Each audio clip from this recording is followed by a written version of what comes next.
Hai, jumpa lagi. Saya Yuri BSS, Black Soda Fly atau lalat hitam. Biaya produksi budidaya ikan gurami pelet makanan ikan gurami antara 70-80%.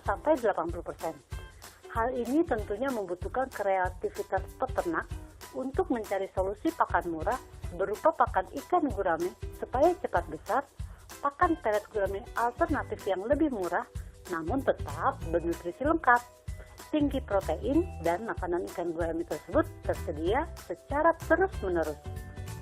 Jika Anda minat membuat pakan ikan gurami organik sebagai pakan ikan gurami kecil dan membuat pelet ikan gurami lengkap step by step, maka video ini cocok untuk Anda.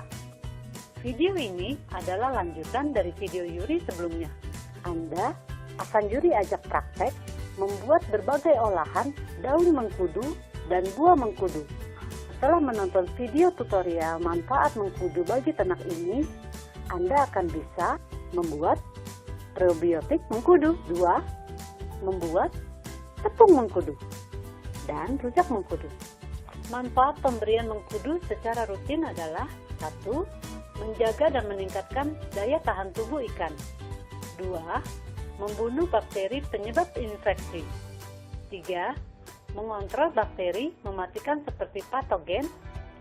4. Antioksidan tinggi. Dan 5. Mengusir peradangan dan lain sebagainya. Makanan ikan gurami yang tepat untuk budidaya ikan gurami. Seperti kita ketahui bahwa gurami adalah hewan herbivore, artinya ikan yang satu ini lebih menyukai khas makanan ikan gurami dari segala macam daun-daunan yang lembut strukturnya bisa dijadikan pakan kepada ikan gurami dewasa. Peternak gurami yang sudah berpengalaman selalu menjemur makanan ikan gurami berupa daun-daun yang akan diberikan kepada gurami terlebih dahulu hingga layu. Dengan demikian, getah yang beracun bisa dinetralisir. Makanan favorit ikan gurami adalah daun talas atau keladi yang tua. Biasanya, makanan ikan gurami tersebut berapapun diberikan akan habis ludes dalam waktu singkat. Sangat menyenangkan hati dan menjadi hiburan batin loh yang luar biasa saat melihat pakan ikan gurami di kolam terpal berupa daun talas ditarik-tarik oleh gurami sampai tinggal tulang-tulangnya. Namun, pada faktanya, makanan ikan gurami juga membutuhkan protein hewani. Perlu diketahui, cara memberi pakan ikan gurami 2-3 kali sehari dengan pelet yang mengandung protein 25% sampai 30%.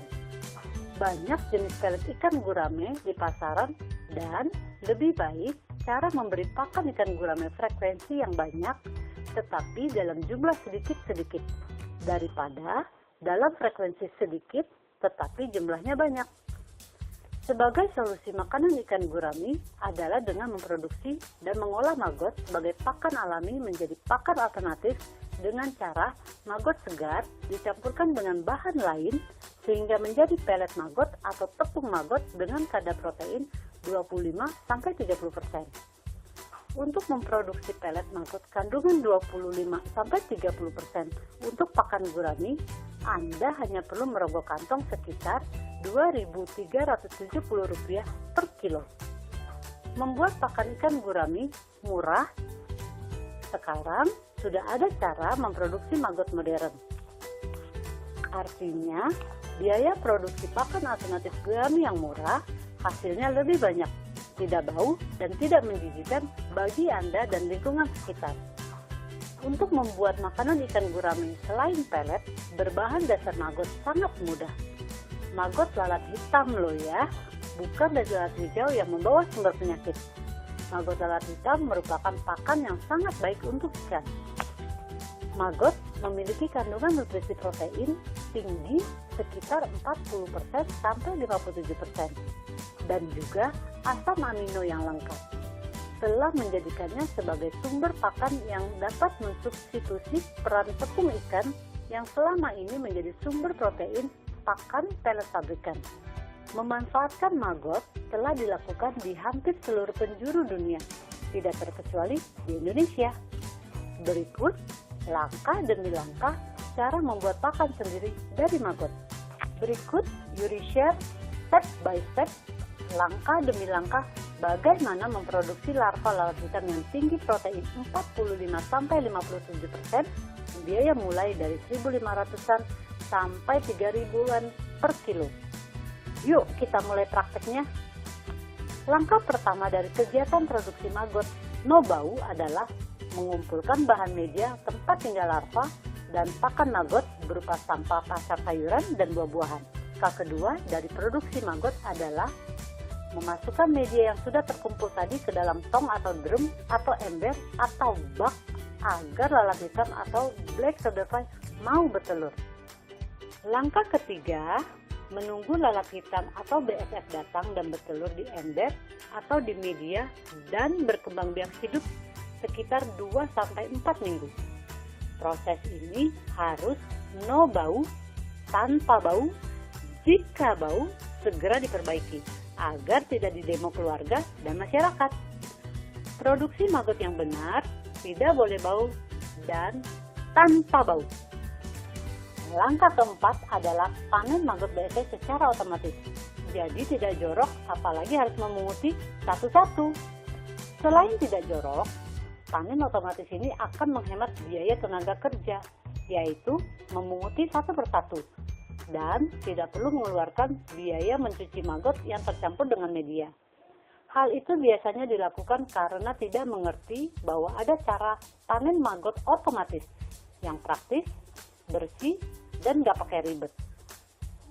Dengan cara ini, selain Anda dapat memproduksi maggot tanpa bau dengan kuantitas jumlah yang banyak, Anda juga bisa memproduksi pakan alami ini secara terus-menerus agar ternak Anda selalu mendapat asupan protein tinggi dengan harga murah, yaitu 1.500-an sampai 3.100 per kilonya.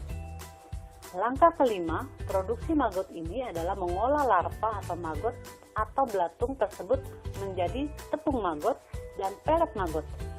Dalam proses pencampuran maggot dengan bahan lain, tentunya Anda harus menyesuaikan dengan kebutuhan pakan ternak masing-masing. Misalnya untuk ikan 40-45%, sedangkan untuk unggas antara 18-22%.